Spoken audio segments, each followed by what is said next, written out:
Vedare tinokuchingamidzai zvekare kune chimwe chirongwa pano paZim Facebook Secrets and Confessions.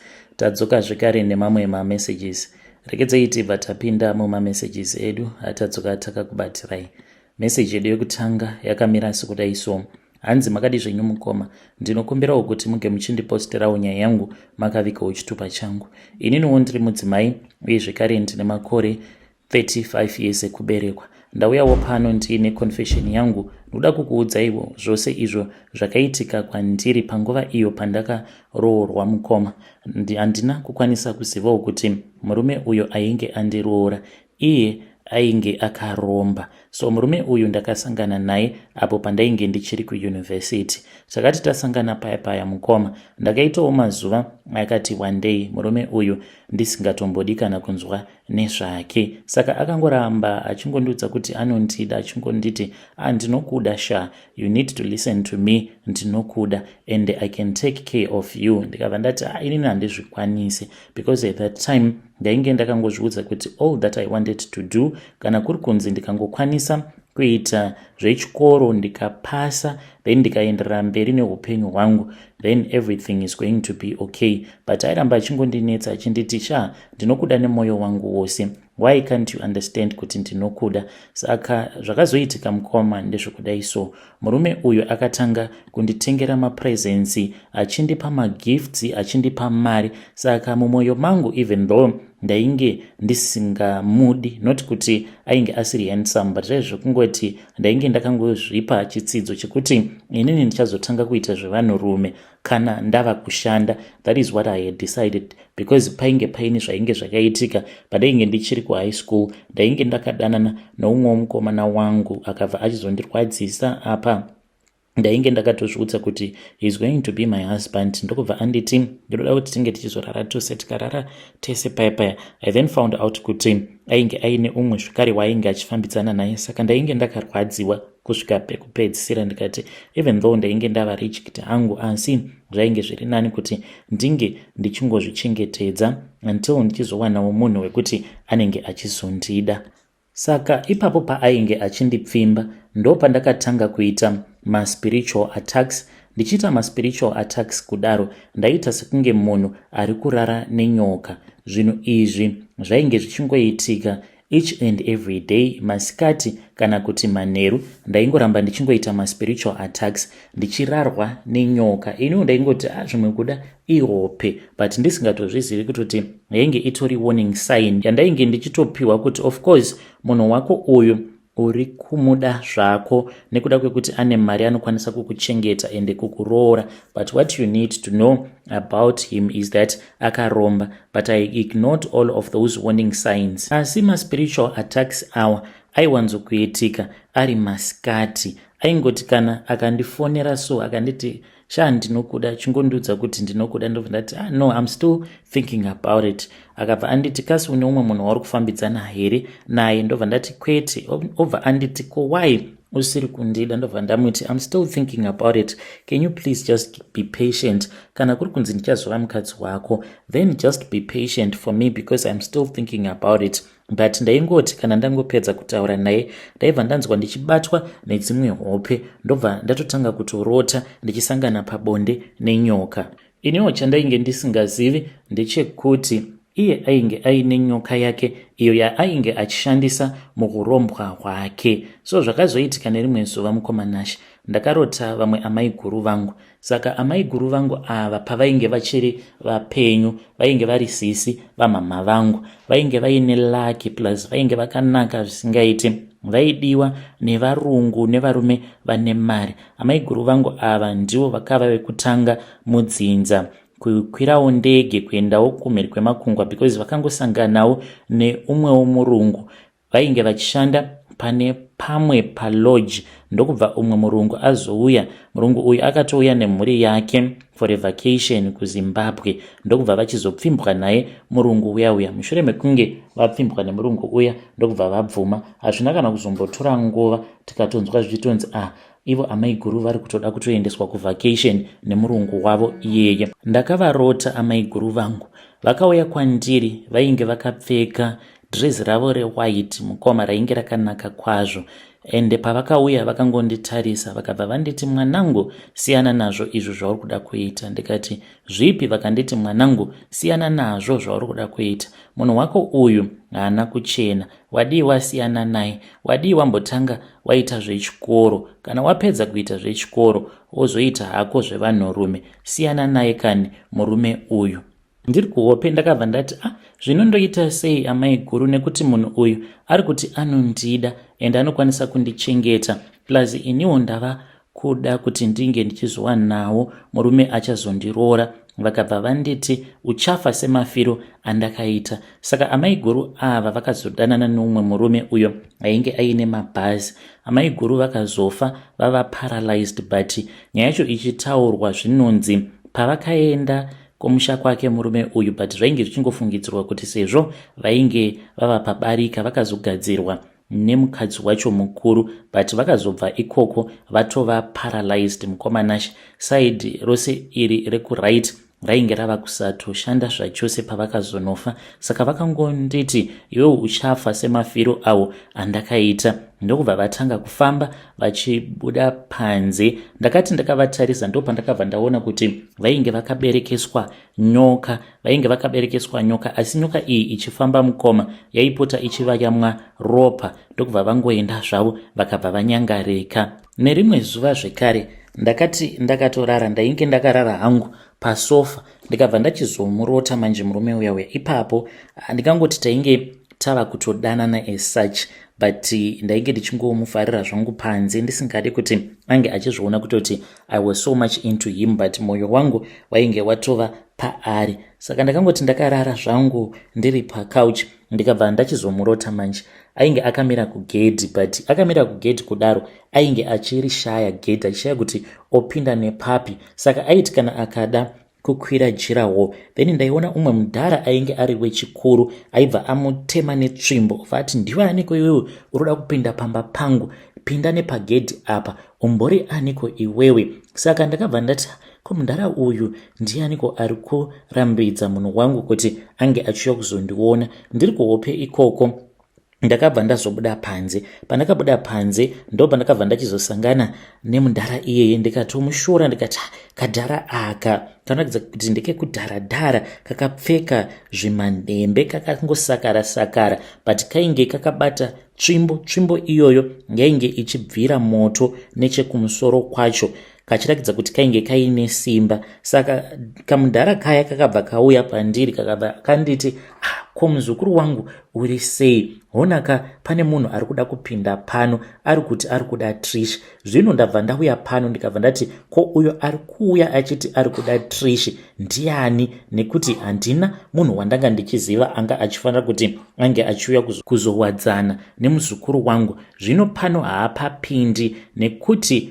iye ari kuda kuita zvechitsotsi. Munhu handiti kana uchida kupinda mumusha mevanhu haufaniri kuti unge uchihwandisa chiso chako. Ndikabva ndati, ko muri kuti kudii nhai sekuru? Nekuti munhu uyu ndiri kutofambidzana naye uye zvekare muzukuruwo wenyu, nekuti ndiye murume wandasarudza kuti ange achizondiroora. Vakabva vanditi, iwe uri kuda kuroorwa nemunhu asina chiso, munhu anofamba akahwandisa chiso chake. Ndikabva ndati, kwete, muri kumunyepera. Ndainge ndatotsamwa, vakandibata ruoko mukoma, ndokubva tanomira takadongorera pajirawo. Ndakabva ndaona kuti zvechokwadi ainge asina chiso, asi chiso chake ainge akachihwandisa, ainge akaita zvekusimudzira jaketi akadai asingadi kuonekwa chiso chake. Ndikabva ndamudanidzira ndikabva ndati, naiwe Steve, sekuru vangu vari kuti vari kuda kungoona chiso chako, wabva vakuvhurira gedhi uri kuriona here pariri? Akangonditarisa kuti ange achitaura neni akatadza kutaura neni. Saka sekuru vakabva vanditi, siyana naye, ndichapedzerana naye.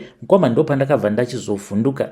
Chakandivhundutsa ndechekuti foni yainge ichiringa ende ndiye Steve uyo ainge andifonera. Akabva azonditi, ko uri kuitei? Ndikamuudza kuti ndainge nditori busy zvangu, ndainge ndichitoona TV. Akabva anditi, uri kunyepa wanga wakarara. Zvinova zviri zvinhu zvekuti zvakandishamisa kuti ko Steve azozviziva sei kuti ndanga ndakarara. Akabva anditi, baby, can you do something for me? Ndikabva ndati, something like what? Akabva anditi, nhasi ndoda kumbokudyisa mari, saka chimbopfeka kadrezi rako riya rered. ainge aine rimwe dress raainge akanditengera akabva anditi sezvo iwewo uri kuramba kuenda out neni maybe hauna dinner dress. Saka akabva achizoenda neni mutauni ndokubva achizonditengera dinner dress randainge ndisina kana kumbogara ndakapfeka. I just fitted it ndiri mumba uye zvekare ndisingadi kuti vabereki vangu vange vachizviona kuti ndainge ndakatengerwa dress raidhura kudaro nemunhurume, rainge richitori nemaprice tags. Saka akabva anditi ndoda kuti unge uchipfeka dress iroro nenecklace nemagogo zvese zvandakakutengera, but haana kundiudza kuti ainge achazouya kuzonditora. So I just thought in my mind, ndakangoitawo ma-assumptions ndikabva ndazozviudza kuti zvimwe kuda ainge achida kuenda neni out and I was feeling bored and ndainge ndichitoziva kutoti vabereki vangu they were going to come very late. Ndikabva ndati it is okay. Ndokubva ndaenda ndikabva ndazonopfeka dinner dress reria, ndakadzoka mukomanashi ndikabva ndachizogara mudining ndichiti zvimwe munhu kuda achauya. Ndakasvika pakubatwa nehope, munhu asina kana kumbofona kana kumbondiudza kuti he was going to come and pick me up. Feeling bored, that was when I fell fast asleep. Ndakangoti ndichingonobatwa nehope ndikabva ndabatwa nedzikirira, ndikabva ndanzwa voice, but voice iri rainge riri rekadhara kaya ako kandainge ndakambokaona kari panze kachiti iko kainge kasingadi kuti Steve uyu ainge achipinda muyard because ainge achida kundikuvadza.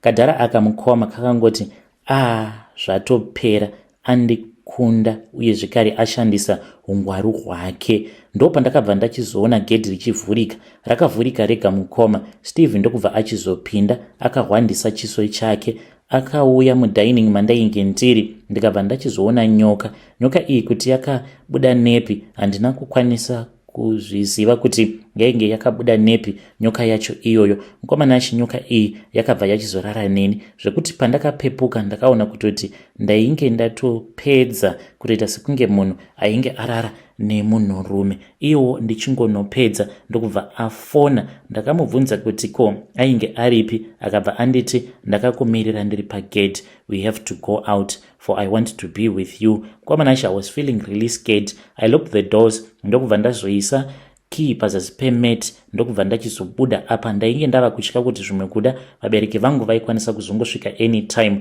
We then went out, inini naye takaenda mukoma tikanodya. We only noticed kuti nguva dzainge dzatofamba. Ndikati nhasi zvangu ndinorohwa nevabereki vangu because ipapo it was somewhere kuma past 7 apa vabereki vainge vandiudza kuti by 5 kana kuti 6 vanenge vasvika pamba, ndaifanira kuti ndige ndichifanira kubika. Saka ndakabva ndatanga kuchema ndikati nhasi ndinorohwa zvangu nevabereki vangu ende sadeti vainge vachirova kana kuri kunzi ukaita musikanzwa. So mukomanashi akabva achizondiudza kuti no, it was okay, taikwanisa kuenda kumba kwake.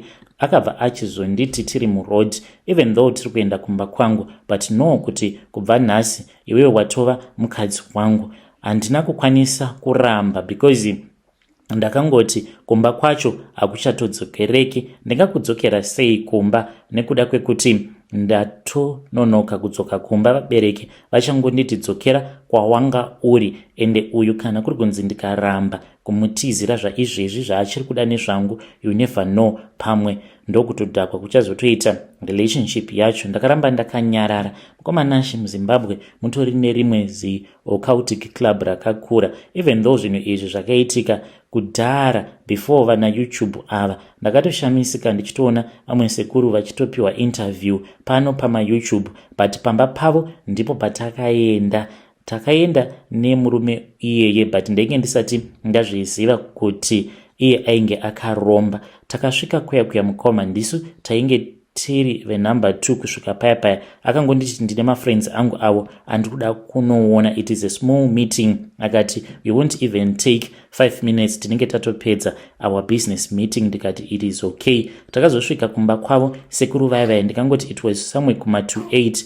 Ndokubva ndaona kuti painge paine imwe Mercedes Benz, the same model, the same color, ne Benz yainge ichidrivwa nemurume wandainge ndiye naye. Mukoma pakazouya zvekare mamwe mafriends ake vakabva vaita 10 in total. vese vainge vachingodriva the same model yeMercedes Benz uye zvekare the same color, vainge vakapfeka zvinhu zvainge zvakafanana. That was when I noticed kuti kunyangwe iyewo aiva nekamwe kaheti kake ako kaaiti kana akakapfeka kunyangwe wakamutsamwira sei waizongosvikawo pakungomuregerera. A lot happened in that marriage zvekuti there were many times that I was supposed to let it go, achirara nemafriends angu, achirara nevamwe vakadzi vemunharaunda matainge tichigara, but ndaitoti kunyangwe ndikaratidzwa hard evidence ndaitozviramba because aingozongouya obva andikumbira ruregerero akapfeka kaheti kake, kaheti ako kaaiwanzokupfeka kana achida kuzadzikisa mhiko dzake. Musi wacho iwoyo paakauya kuzonditora ari masikati nehope dzose dzandainge ndarota, ipapo ndaifanira kutoti ndinge ndichitozviudza kuti munhu uyu hakuna kana kwandingamboenda naye, but still mukoma ndakazvipa zvivindi zvekuti ndinge ndichienda naye ikoko kumba kwacho kweng'anga ndisingatozvizivi kutoti yainge iri ng'anga. Ndainge ndisina kana kumbogara ndakambosvikawo pamba peng'anga inini all my life, but akauya akapfeka kaheti kake and he seduced me. Kunyange paakanditi iwe ndoda kuti unge uchizoita mukadzi wangu, like nhasi chaiye ndikutokutizisa, ndakangopera power even though ndainge ndichiona kuti zvainge zvisingaite kuti nefirst date of watonzi wava kutotizira, but ipapo mukomana acho ndakatongozviudza kutoti ndatova mukadzi wemunhu. Saka kana watova mukadzi wemunhu unotoita zvido zvemurume wako. So ndakati ndakamumirira ipapo apo paainge apinda mumba macho meng'anga akapfeka zvainge zvakafanana nemafriends ake. Ndo pandakabva ndachizoti ndichicherechedza kunze kwainge kwatosviba, pane kamwe kanhu kakangoti vai kumberi kwemotikari yake. Ndikati kochi, ndakati zvimwe kuda chainge chiri chitaitai. Then ndikabva ndachizoona munhu uyu achifamba mukoma aita zvekubaka achiita sekunge light rainge rakatsva, saka aiti kana akabaka odzima, obaka odzima. Ndakamuona ainge akamira kumberi kwemotikari but ainge asina kunditarisa, ndobva atongofamba zvake. Mukoma ndakangotora foni yangu ndichingonomufonera iye achitongofurawo gedhi, akabva anditi what is wrong. Ndikabva ndamuti I'm feeling so scared, it's so dark, ndava kutya. Akabva anditi no, it is okay. Immediately apo paakati let me go and call off the meeting, mafriends ake ose akabva abuda gate umwe noumwe achinopinda mumotikari make, but they just looked at me zvekuti vakati vachidarika nepatainge takapaka motikari, because yedu ndiyo yatainge takapaka kufront since ndisu tainge tatanga kusvika. Vaingonditarisa mukoma zvezvokungondidongorera so then vobva vatongodarikira, and I felt so nervous at that time zvinhu zvose izvozvo zvichiitika. Akabva apinda mumotikari akandipa rimwe deep kiss rekuti zvose izvo zvandainge ndaona, zvandakatoona kutoti pane chinhu chandaona, pane chaitika, zvinhu zvainge zvisiri normal. Ndakabva ndangomuti you know what, let us go home, I want to show you kuti I can also kiss you back. We then went to his place. Takati tasvika kumba kwake, even though ainge akandiudza kuti he had a nice place, but pandakazoona imba yake nemaziso angu awa maviri ndo pandakanyatsokuona kuti apa ndainge ndachipinda zvino mumarriage. Ndichitoseka nefriend yangu telling kuti there is a difference between marriage nekuroorwa. I was happy because when we arrived at his place, it was not a big place, it was a 5-bedroomed house, but wanyatsokuona kuti ambao mukaum hamumbogare munhukadzi, munotongogarawo bachura, mainge musina kana furniture, uye zvekare mainge mungori scattered, everything was just all over the place. Zvinova zviri zvinhu zvakandifadza because amai vangu vaiwanzo kundiudza kuti mwanangu, handiti wakura kudai so zvimwe kuda nerimwe zuva uchazowanawo murume wekuti achakunyepera kuti handina mukadzi. Asi kana uchipinda mumba memurume uyo anenge akuudza kuti haana mukadzi, kana ukacheka chakati nechakati nechakati plus smartness chaiyo, mumba munenge muine mukadzi, munenge muri organized. Asi mumba munongogara munhurume ari ega, unotongoona kutoti munogara munhurume. Saka I checked and I saw kuti zvechokwadi iye ainge asitori namukadzi. Ndikafara.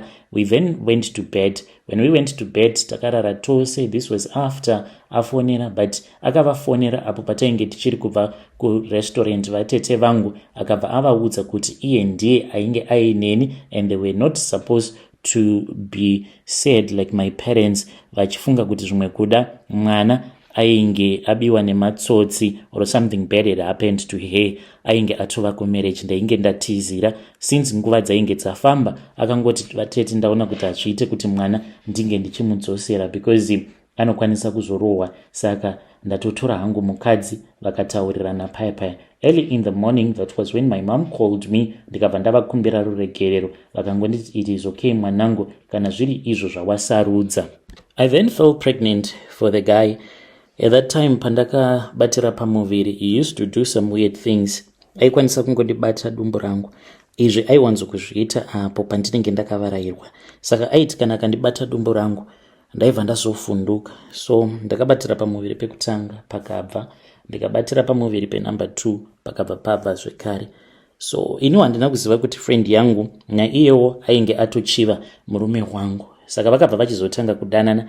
At that time friend yangu ainge aine pamuviri. Saka friend yangu uyu mukoma ndiye akazotoita kuti ndinge ndichizviziva kuti murume uyu ainge akandiroora, ainge akaromba. And what I did not even know, munongoziva kana ukaroorwa nemurume anenge aine mari, pane zvimwe zvinhu zvakawanda pamusoro pake zvaunenge usingatombokwanisi kuziva because unenge uchingopiwa mari nguva dzako zhinji, unenge uchingoenda kushopping and unenge uchingorarama life itongoripo zvekuti unge uchizongoteverera murume zvinenge zvichiti netsei. Kuyange ipapo paakapfimba friend yangu handina kana chandakamboziva, akarara nemunin'ina wangu hapana kana chandakamboziva. Saka pafriend yangu apa paakanorara nefriend yangu iine pamuviri, nhumbu yayo ichizobva, zvinoreva kuti nyoka iyaya yainge yava kutoda ropa. Ndokubva iyo friend yangu nekuda kwekuti ainge akachiva my husband akabva atongonyurawo murudo, vakadanana vakabva varara vose.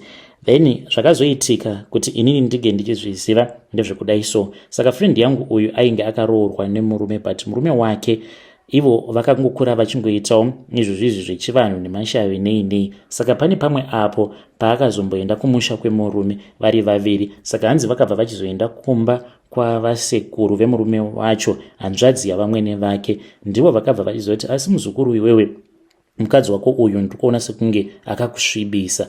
Ndipo apo pavakabva vachizotanga kubetserwa because hanzi sekuru vacho vaiitawo izvozvo zvekung'anga. Ndipo apo friend yangu paakabva achizoudzwa kuti iwewe une munhu wawakarara naye, une munhu wawakarara naye ende munhu iyeye kunyange ukaramba but unozviziva munhu iyeye akaromba. Ndikutadza kuona chiso chake but ndiri kuudzwa kuti akaromba, ane nyoka. Saka nyoka iyi iyo yakanoti iwewe pawakarara naye, nyoka iyi yakabva yakudyira mwana. Iye akabva avaudza kuti dzainge dziri nhema, ainge asina kana munhu waainge akambodanana naye. Saka akazouya kwandiri mushure mekunge marriage yake yaparara. Ndokubva andikumbira ruregerero, akabva anditi uchiona ndichiuya panapa marriage yangu yaparara, but ndikuda kungokuudza kuti ndakaitawo mistake, but tanga waziva kuti mistake iyi yandakaita zvimwe kuda inokwanisa kuzotokubatsira iwewe.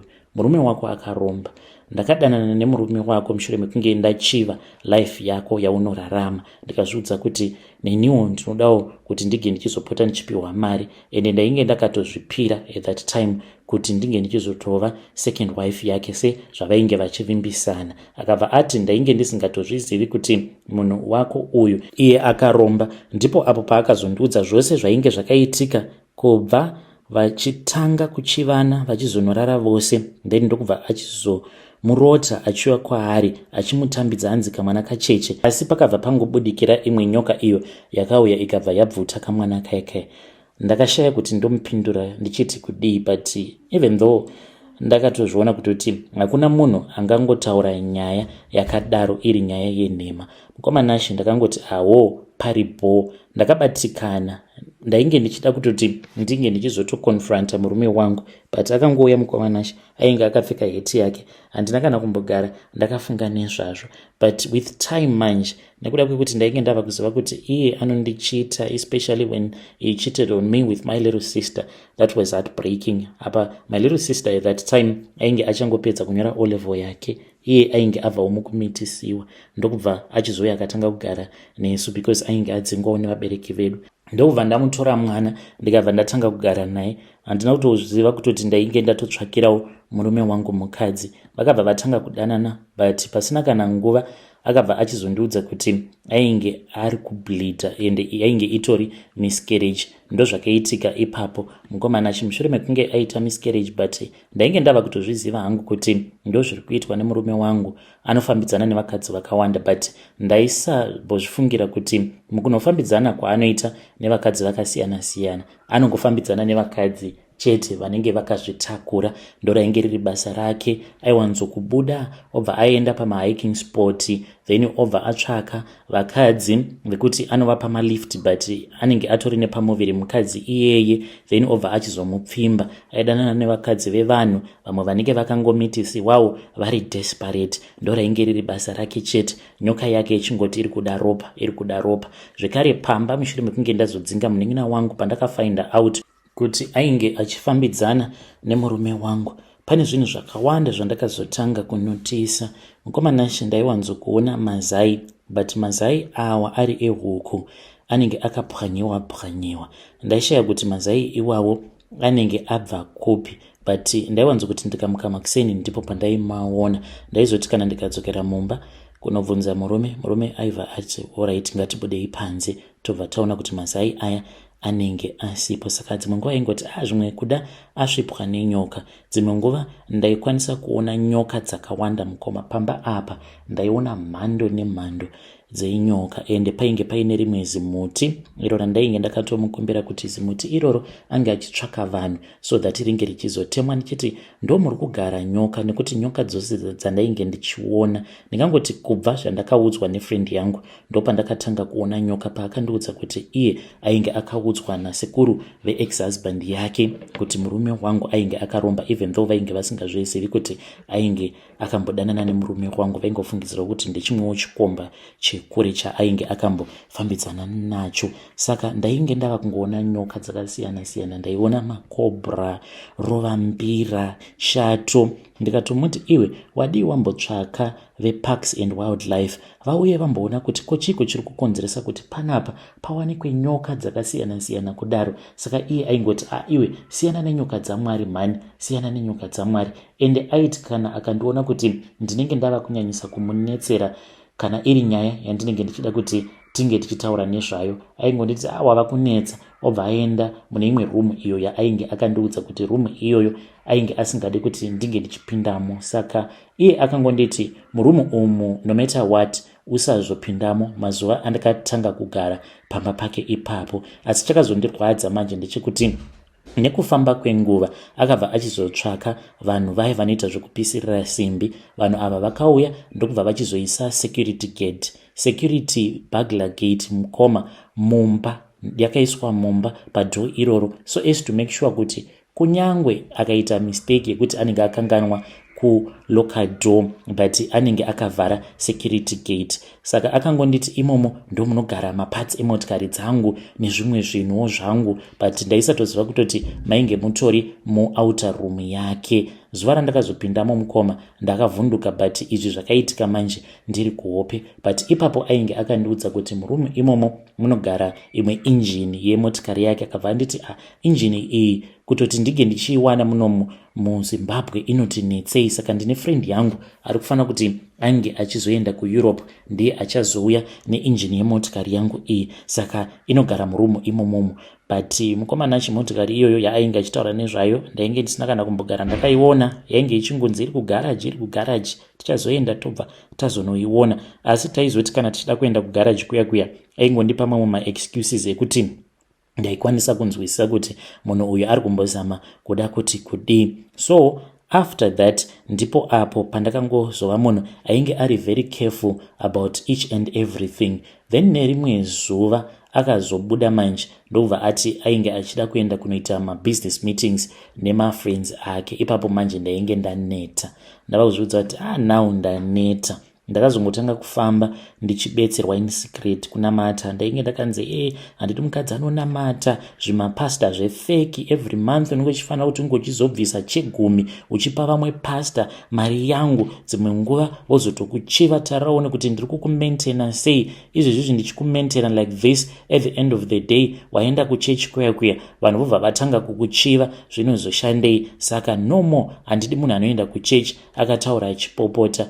but in secret mukoma ndakangoti panapa ndikaita zvekutamba ndinofa ndisina kana mwana, kana kuti munhu uyu anokwanisa kuzomitisa umwe mukadzi ndikauya ndikadzingwa panapa. So zvitori nani kuti ndinge ndichitongofamba ndichibatsirwa nekuuchikwa, but ndainge ndakanyanyisa kurerekera kune vanhu vanoita zvemasowe kun'anga. Ndainge ndichitya kuti kana murume angazozviziva kuti ndinoenda kun'anga, apa iye atori professional, munhu anotozivana nen'anga dzitori nemukurumbira kusvika pari nhasi. So mukomana acho ndakazonzi nevamwe madzibaba vakangonditi, madzimaika, inini handidi kukuudzai zvakawanda, handidi kukunyadzisai, panapa pakazara vanhu. Chandingoda kungoita ndechekuti ndoda kukupai munamato wangu uyu.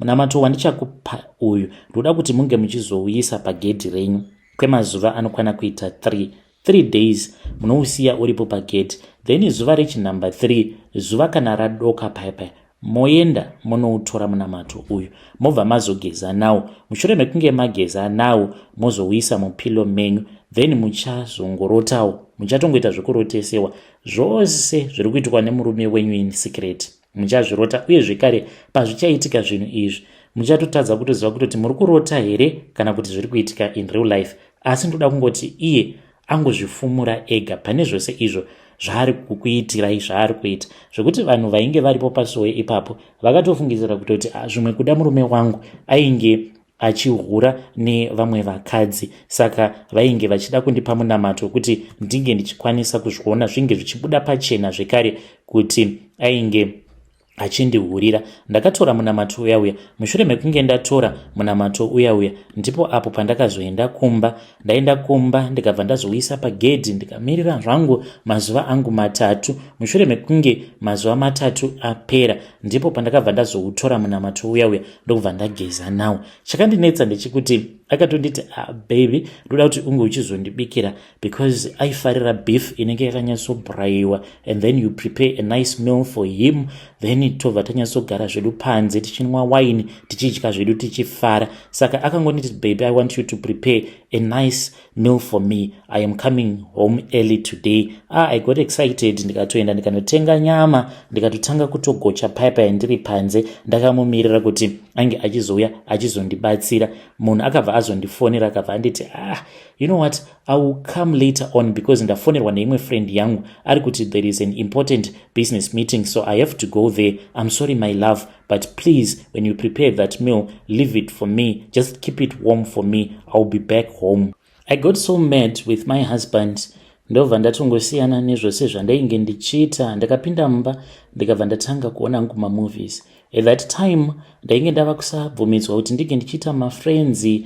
Mufoni mangu ndaiti kana ndikatarisa foni yangu ndaingova nemacontacts ehama dzangu chete, uye zvekare aigara achingovhura foni yangu achida kuona kuti ndinenge ndichitaura nani. I was feeling bored, ndikabva ndati let me go and watch TV ndiri kubedroom. Then ndakati ndapinda mubedroom I felt so weak. Ndakangonzwa sekunge painge paine munhu ainge andibata pafudzi rangu apa rekuright. Then I went to bed and I started crying. Ndikati asi Mwari, mwana handina. Izvi murume wangu, he is a busy man, he is a businessman, anongogara ari busy at all the times. Shungu dzake ndedzekundiona ndichifara, but ndingagofara sei nekuti handina mwana. Izvi handiti ndingadai ndatova nemwana ava kutofamba. Nai Mwari, kusei mandifuratira kudai. At that time munengena wangu mukoma ainge atoroorwa mushure mekunge ambobatira pamwe pamuviri pakabva, and that time ainge atova nemwana. Ndikati inini chiko chiri kumboitikawo kwandiri, don't I deserve happiness? Izvezvi dai ndanga ndiine mwana handiti ndaisambofunga nezvake murume uyu. I was going to keep myself busy nemwana wangu. So I was feeling so sad. Ndopa ndakabva ndachizobatwa nehope. Ndakati ndabatwa nehope kudaro ndakabva ndachizotanga kumurota. This time around paakauya kwandiri ainge asisina kuwandisa chiso chake sezvandaigara ndichiona achiita pose pandaimurota kuhope dzangu. Akauya ainge akapfeka gemenzi rewhite. Ndobva auya akabva achizopinda murumu mandainge ndiri. Akabva achizoti kune nyoka yake, mukadzi wako uyu wandakakutsvakira. Nyoka iyaya yakabva yauya ndobva yachizotanga kurara neni. So mushure mekunge nyoka iyaya yarara neni yakabva yachizoburuka pambedha. Ndikabva ndachizomuona, ndakamuona iye nenyoka yake vava kutanga kufamba vachifamba vari mupassage. Saka ndakawana simba rekuti ndige ndichisimuka. Ndakasimuka ndokubva ndatanga kumutevera. Akabva aenda akabva atarisa achida kuona kuti ndainge ndisiri kumutevera here, but aisatondiona kuti nditori kumashure kwake ndiri kumutevera.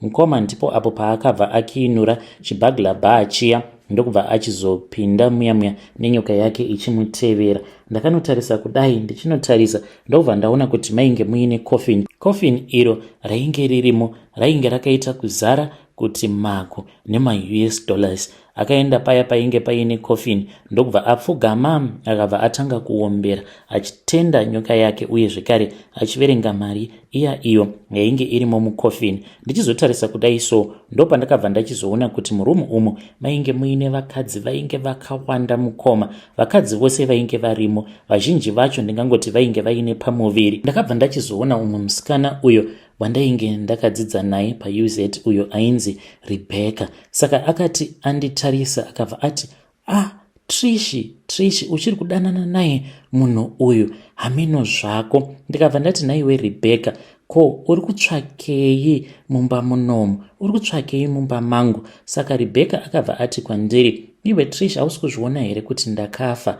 Vanhu vose vauri kuona munomu vakafa, tose takaurawa nemurume wako. Idzi ihama dzake idzi. Kwainge kuine vamwe vainge vakagara kune rimwe kona, uye zvekare iye nevamwewo vakadzi nevamwe vasikana vechidiki vainge vakagara kune rimwe kona nenhumbu dzavo. Then pakati ndipo painge pakaradzikwa mutumbi waamai vake. Akabva ati, tese tiri munomu takaurawa nemurume wako kuti tinge tichizomushandira. Komanachi ndakavhunduka. Akabva anditi, neweweka manje uri kufa. Uri kungoita hako laki rekuti nhumbu dzako idzo padziri kuzonobva hadzisi kuenda newe, nekuti shungu dzake ndedzekuti ari kutoda kutoti wabatira pamuviri wobva wafa.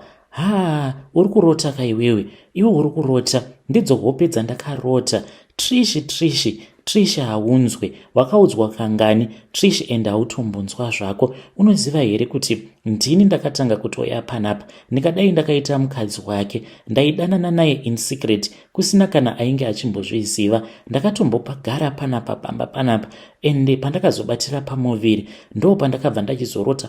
Hope dzauri kurota ndiri kuhope kwako kaiwewe? Uri kundiona here kana kuti uri kuita zvekundirota? Nhai Trish, ndiudze ndikwanise kuziva, ndikwanise kukupa yambiro yakanaka kuti ungaita sei. Ndo pandakabva ndati handichazivi kuti chii chiri kuitika.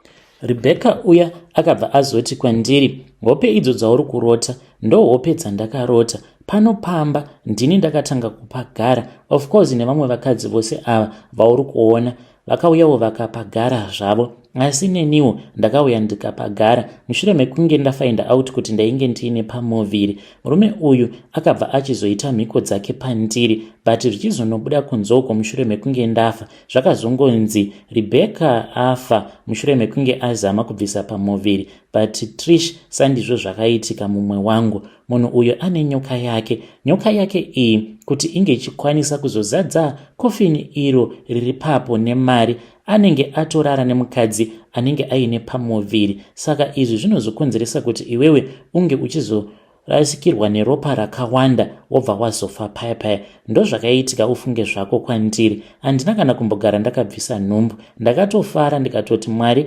mandigonera. Zvandatova nepamuviri kudai so it means kuti murume uyu achatondiroora. There is no way yekuti angazoramba nawo nekuti ndava nepamuviri. Ndaigozivei kuti munhu uyu akaromba, ende zvechokwadi mukoma ndo zvakaitika. Tichiri kuyunivhesiti, Rebecca uyu ainge ari mwana ainge achiteerera asina kana musikanzwa, achingogara ari kuchechi achingoita zvaMwari chete. Kunyange patakazonzwa zvichinzi Rebecca afa, anga achizama kubvisa nhumbu, takatoshamisika tikabva tati pasi pano pezuva zvechokwadi hakuna munhu anonzi uyu ndiye mutsvene. Vana Rebeccawo naivowo vanotoitawo zvekutobvisa nhumbu, ende zvainge zvichitonzi aisatoziva kutoti wacho ainge akamumitisa ainge ambori ani. Saka akabva anditi, yambiro yawakapiwa ko wadii wangoteerera wasiyana nazvo izvi? Why don't you just walk away? Nekuti murume uyu iye ari kuda kuti kana ukazobatira pamuviri nhumbu yako iyoyo inge ichizokuuraya. Tiza hako. Mukomana achi ndo pandakabva ndachizobuda murumu muya iye murume ainge asina kana kumbondiona. Ndakabudamo murumu ndokubva ndachizongopepuka. Chakaita kuti ndige ndichizomuka mukoma, it was a phone call. Ndakareceive a phone call kubva kumurume uyu. Akabva andifonera ndikabva ndati ndeipi ko zviri sei. Akabva andiudza kuti they were about to finish the meeting, so he had just stepped outside achida kunzwa kuti ndainge ndiri sei, ndainge ndisina kugumbuka here. Ndikati I am angry. Apa ndainge ndichitya nekuda kwehope dzose dzandainge ndarota. Akangoita sekunge ainge anyumwa. Akabva anditi une hope dzawarota kaiwewe. Ndikabva ndati hope handina kana hope dzandamborota ini. Akabva anditi no man, une hope dzawarota iwewe. Hope idzodzo ndiudze kanhai mudiwa, warotei? Ndakaramba, but akabva achizoti kwandiri, do you still remember kuti une umwe musikana uyo wawakambodzidza naye paUZ ainzi Rebecca? Ndakaita sekunge ndainge ndava kusamurangarira Rebecca uya because ndainge ndava kutya ndichitoona kutoti munhu uyu ainge ava kuita sekunge ainge achindiprofita. Ndikati handina kana munhu wandiri kurangarira anonzi Rebecca. Akabva anditi iwe mani, musikana uya akazofa achiita zvekubvisa pamuviri, you remember hey mani, makatomboita mafriends one. Ndo pandakabva ndati oh yes, what about her?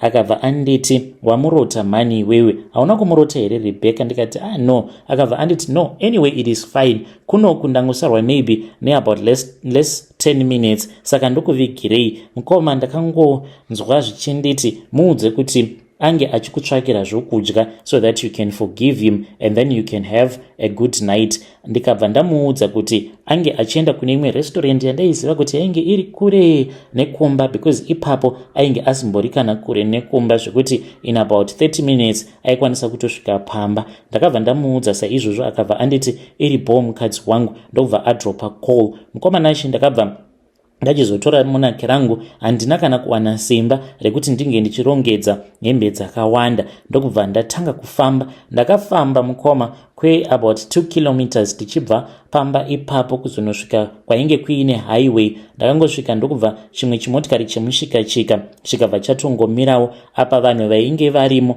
vagoti votanga kupopota vachiti kuna driver, taneta, kubva kupiko uchingofamba uchingopika up vanhu. Izvinozvitaraone kuti munhu wacho waruda kukwidza mumotikari hapana kana space, apa ane mazimukwende. Koma ndakangoramba ndiri zii, ndainge ndava kutoda kutochema. Ndikati vanhu ava vanombozviziva here kuti nhamo yandiri kuona inhamo yakaita sei? Vanombozviziva here kuti nditoriwo pakati pekutotizawo neupenyu hwangu, because murume wangu I just discovered kuti akaromba. We then went into town. Ndakazoti paya patainge tava mutown ndo pandakabva ndachizoenda kurenki ndichiti nekuda kwekuti nguva dzafamba zviri nani kuti ndinge ndichienda kumba straight, but mukoma so ndakangoti ndava kurenki kuya zvakangonditi usaenda kumba, but ndakaita nharo because ndainge ndava kutya zvino ndichiti zvino kana ndikasaenda kumba ndingaenda kupi. Ndakabva ndachizokwira kombi, then takazoti tava kuda kunosvika padhuze nepamba. Mukoma ndakasarudza kudarikira because ndakamuona ainge akapaka motikari yake padhuze nepamba. Ndokubva ndadarikira, ndakazonoburukira nechekure. Ndokubva ndazodzoka ndikaona kuti zvichokwadi ainge ari iye. Bhegi rangu mukoma ndakaenda ndikanoribatisa umwe muvakidzani. Ndokubva ndadzokera kumain road ndikabva ndabata imwe kombi yainge ichidzokera mutown. It was late, ndikangoti maybe zvekuma to 9 at that time. Ndakazoti ndava mutown ndigoti ndofamba, ndikabva ndaenda ndikabva ndazonobata zvimotikari zvemushikashika. Apa ndainge ndava kuenda kwainge kuine my little sister ainge ari kumba kwava mufundisi, because ndiye zvekare akandifonera makuseni akabva anditi ndangoudzwa navamufundisi kuti ndinge ndichisvika kumba kwavo, they want to pray for me and to pray for you. Saka ndakangozongoklika mind ndikati munin'ina wangu makuseni andiudza kuti vamufundisi vakamuudza kuti vane revelation iyo yavainayo yavari kuda kumuudza, so let me go there. Ndakabva ndachizoenda kuya ndakangoti ndichingosvika pamba pavamufundisi kungonovhura gedhi chete ndakabva ndabatwa nechadzimira. Mushure mekunge ndabatwa nechadzimira mukoma ndakabva ndachizoona nyoka yainge ichibhururuka. Ndaitoiona nyoka yaiya ndikabva ndatanga kunzwa kutsva. Apa ndainge ndava kumanifesta manje ndichazonzwa kuti pane dhimoni rakagara mandiri. Then ndakati ndichimanifesta kudaro ndaitonzwa ndiine rimwe simba rainge richindityisa. So ndakabva ndachizotanga kuridza mhere. Saka Garden Boy wamufundisi ndiye akazondinzwa apa zvichingondiudza kuti bvisa hembe dzose. By the time paakazosvika pandainge ndiri nekuzotiza, ndainge ndatobvisa skate yangu. Akabva aenda akabva anodaidza wamufundisi nemudzimai wavo nelittle sister yangu, vakabva vauya vakanditora vakandipinza mumba. But at that time ndainge ndava kusatomboziva kuti ndainge ndiripi panguva yacho iyoyo. Chandakangoona ndechekuti nyoka iyaiya yakazoita sekunge yakadzika ikauya ikapinda mandiri. Ndakangoona sekunge ndakavharwa negumbeze rainge riri reblack zvekuti hapana kana chandainge ndava kutomboona. But panguva yacho iyoyo, even though ndainge ndichiita sekunge munhu arasika, but zvainge zvichiri nani. Ndo pandakanzwa kuti Trish yakuno. Ndichinotendeuka kudai ndikabva ndaona kuti ainge akandimirira panze pegedhi. Ndakabva ndatanga kufamba ndokubva ndanopinda mumotikari yake yainge iri yeblack. Akabva anditi, mukadzi wangu, pane vanhu vari kutitsvaka, pane vanhu vari kuda kutiuraya, saka iwewe neni kamukadzi wangu tava kutotiza. Ndikati, tiri kutiza tichienda kupi? Akabva anditi, kune imwe nzvimbo, kune imwe nyika uko kune rugare nerunyararo, ndokwandiri kuda kuti ndinge ndichizoenda newe, just trust in me. So we then drove kuzonosvika. Tasvika kwaita sekunge kumagomo enyika, ndokubva tatanga kufamba. But tichifamba ndaifungidzira kuti tainge tichifamba tiri tose, but ndakazotoona kutoti iye ainge atosara kumashure ende inini ndainge ndichingofamba ndiri ndega. Ndainge ndava kusakwanisa zvino kuti ndige ndichidzokera kumashure because pandainge ndichifamba ndiri painge pakaita pamuteru. So zvekuti waingonzwa rimwe simba richikusundidzira richingoti ramba uchifamba even though usingachadi kufamba. Ndakazongokaruka ndasvika kune imwe nyika. Nyika iyi mukomanashi yainge ingori zarima rega. Hapana kana chimwe chinhu chandainge ndichimboona munyika macho mandainge ndiri. Ndainge ndava kusaziva zvino kuti ndainge ndavepi. Apa ndava kutya, but ndaingonzwa kuti kwandainge ndiri kwainge kuri kunzvimbo kunochengeterwa vanhu vanenge vaurawa, ende vanhu ivavo vachingoridza mhere vachingochema chete. Vamwe ndo vaichema vachiti, vana vangu vandakasiya panyika vari kuchengetwa nani. Mumwe ndiye aichema achiti, murume wangu wandakasiyawo panyika ananiko izvezvizvi. Vanhu vainge variko vairatidza kuti vainge vachishungurudzika, but kuti vange vachiwana pekubuda napo vainge vachipashaya. Iniwo vanhu vaya kuti ndinge ndichivaona ndainge ndisingakwanise kuvaona manje. Zvino zvakazoitika mukoma ndezvekuti ndakabva ndachizongotanga kunzwa voice. Ipapo panguva yacho ndichinzwa voice rainge richitaura neni. Izvo vanhu vainge vari busy vachindinamatira, ndichingobuda dhimoni chete ndichimanifesta. Saka ndakabva ndanzwa voice ndikati, voice iri ndinenge ndinoriziva, rimbori voice rani? Saka nekuti ndainge ndisisina kana simba because ndaita sekunge munhu ainge afamba kwenguva yakareba, ndikabva ndatanga kunanaira ndichingonanaira chete. Kudzamara ndazotanga kunzwa kuti voice racho rainge rava kurakidza kuti rainge riri padhuze neni. Ndikabva ndati, ndiwe aniko iwe ko uri kunditsvaka? Ndiwe aniko? Ndiripi? Ndiudzewo kuti kuno kunyika kwandiri ndimbori kupi? Saka munhu uya akavhunduka akabva anditi, sisi Trish muripi? Ndiri kukutsvakai, muri kupi ko? Ndiudzei pamuri. Ndikabva ndati, ndiwe Beauty munin'ina wangu. Ndokubva ndati, Beauty uripi? Tikabva tangoramba tichingotaura, ndokubva ndatanga kumutevera. But zvaiitika ndezvekuti ndaiti paya kana ndasvika apo panenge pachirakidza kuti ndo paanenge ari, iye aifamba very fast zvekuti aikwanisa kuzoita sekunge munhu anenge atova kana 3 kilometers ahead of me. Obva atanga kudanidzira futi achinditi, si nditeverei muripi? Ndakangoramba ndichingomutevera chete mukoma. Kudzamara ndava kuona kuti uko kwacho kwaainge achida kuti ndinge ndichienda kwainge kuine kamwe kalight akamukoma kainge kachingoti vai kachingoti vai chete, kachiita sekunge kainge kachindidaidza. Saka ndakakaona pekutanga kalight kacho ikako kainge kari kadiki diki, kakangoramba kachingokura kudzamara yaita sekunge nyeredzi yainge ichipenya. Ndakaramba ndichiitevera mukoma, but nekuda kwerima rainge ririko kunzvimbo kwandainge ndiri,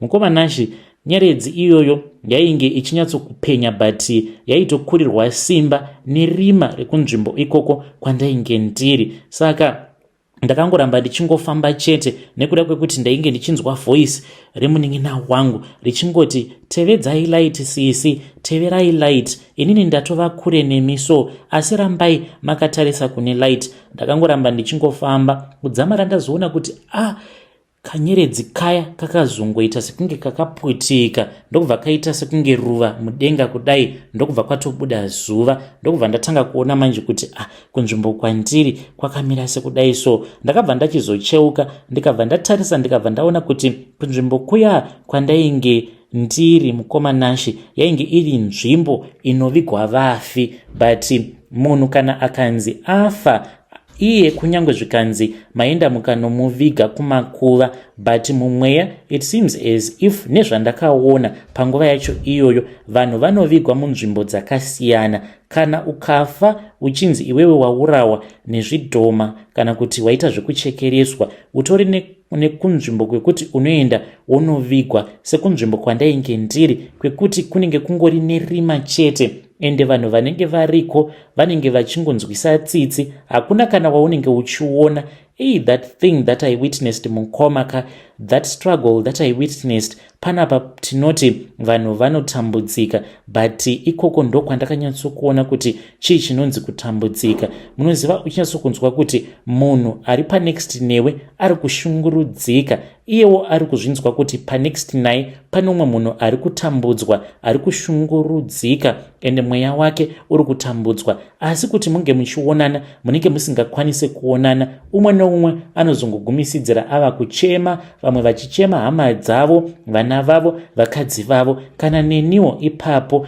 ndainge ndava kutobatwa neshungu. Asi pane zvaingondiudza kuti usabatwa neshungu, nekuti kana ukangogara wabatwa neshungu kuti ndakasiya vabereki vangu vachazochengetwa nani, uchabva watofa nekuti wanga usati wafa. Mukoma Nashi, ndakangoramba ndichingotevera zuva riya, kunyange zuva iri rainge rakajeka nyika yose, but kunzvimbo kwandainge ndichibva mukoma kwaiva nezirima still. Ndo pandakabva ndachizokaruka ndangosvikawo apo painge paine muganhu, apo pairatidza kuti ndo pakaganuka nyika. Kunyika kwandainge ndichibva, kunyika kwevafi nekunyika kwandainge ndava kudzoka kunoko kwatiri, painge paine muganhu. But muganhu iwoyo mukoma wainge usimbori muganhu wekuti unoshamisira, painge pangori nekamwe kamutsetse, so kainge kakangonyorwa pasi, kakangoita zvekungotarwa pasi kari kamutsetse, but kamutsetse ikako ndiko kainge kakatoganhura nyika kuti uku kune rima, uku kune chaedza.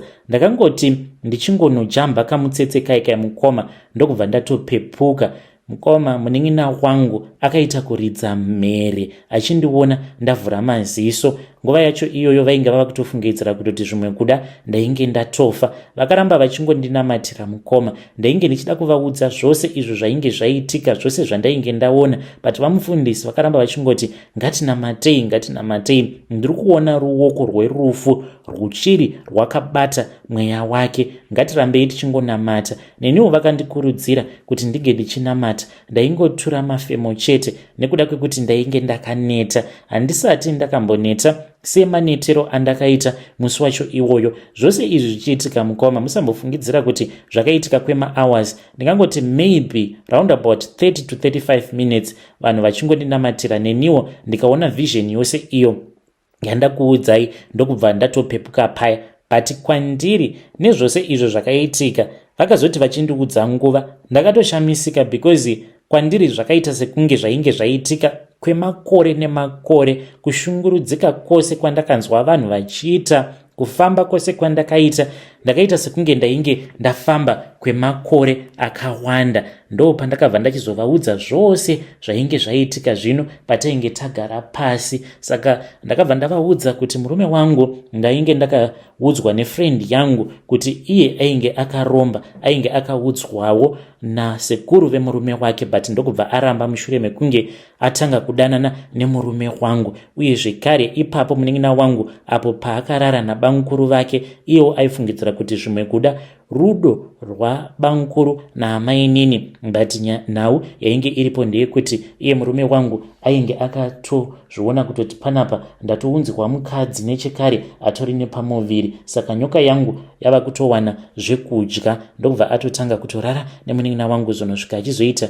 miscarriage. Ndikavaudza kuti mamiscarriages ose awo andainge ndichiita iye asingambotsukunyuki kana kuita sei, yainge iri nhau yacho iyoyo yekuti ainge achindishandisa paurombwa hwake. Vakarwadziwa amai vangu, but vamufundisi vakati musachema, munotofanira kutoti munge muchitotenda Mwari zvekare nekutofara for this miracle that has happened, nekuti mwana uyu anga achatofa. Ndakaedza kumufonera mushure mekunge ivo vanditi mufonere, ndoda kuona kuti iye achaansa here call yako, uye zvekare kana adavira call, sezvo pose apa patanga tichikunamatira foni yako yanga ichingoringa. Ende zvechokwadi mukoma, pandakapiwa foni yangu ndakaona mamwe mazi missed calls ainge akawanda 200 and something missed calls pafoni yangu. Ndikati alright, let me call him, but ndainge ndava kusatoda zvekutokommunicata naye. Saka ndakamufonera mukoma Nashi, hana kudavira call. Ndokubva ndamufonera zvekare, ndokubva achizodropa call. Vakabva vachizongoti it is okay, aiwa siyana hako naye. Mukoma, I even tried to text him kuti ko zvamusiri kumbonditsvaka wani, ndaona macalls enyu, ko muripi, muri kumba here? He did not even respond. Ndikati zvimwe kuda mangwana achazondifonera. He never even contacted me or my parents. Mukoma, ndikabva ndati zviri nani kuti ndinge ndichingosiyana naye munhu uyu. Ndakamurwadziwa hangu nehembe dzangu idzo dzandainge ndichiziva kuti dzainge dzakasara kumba kwake, but ndakangoti you know what, hazvina hazvo basa kunyangwe hembe dzangu dzikanzi dzakasara kumba kwake, asi chakakosha upenyu hwangu. So mukoma, ndo zvakaitikawo izvozvo pandiri. Mwari vakazondisunungura havo, asi that is what I saw on the other side. The spiritual world, it is very real. Vanhu vanoroya variko, vanhu vakaromba variko. Iniwo ndakatomboroorwa nemurume ainge akaromba, even though ndakatomboona mamwe masigns ezvinhu zvandainge ndisinganzwisisi pamba, but ndakangoramba ndakangoshinga chete ndichingozviudza kuti munhu uyu munhu wangu, murume wangu wandakazvipirwa naMwari. Nhumbu dzainge dzichingobva, ndichingorota mamwe mazvihope andainge ndisinganzwisisi, but nekuda kwekuti ndainge ndakawanikwa nemurume ainge aine mari, achindipa mari, ndainge ndisina basa nezvakawanda. I am glad that I managed to live to testify, but vamwe avo vakadzi vaakafambidzana navo unfortunately vakafa, including Rebecca uyo akatanga kudanana naye isu vamwe tisingatozvizivi. Ndiyowo confession yangu mukoma. Kana mukaposta nyaya yangu ndizivisei, ndichange ndichizotevererawo ndiri mucomment section. Hei vedare, ndo message iyo yandakatumidzirwa ichibva kuna vanzvadzi vedu. Zvakangoma hazvo vedu we. Strange things indeed they do happen in this world. Ngatizamei kuti tinge tichitaura nezvayo nyaya iyi mucomment section. Kana uinewo your own life story, you can come to my inbox and then you tell me your own side of the story. Rekedzai tibva taenda panyedu inotevera.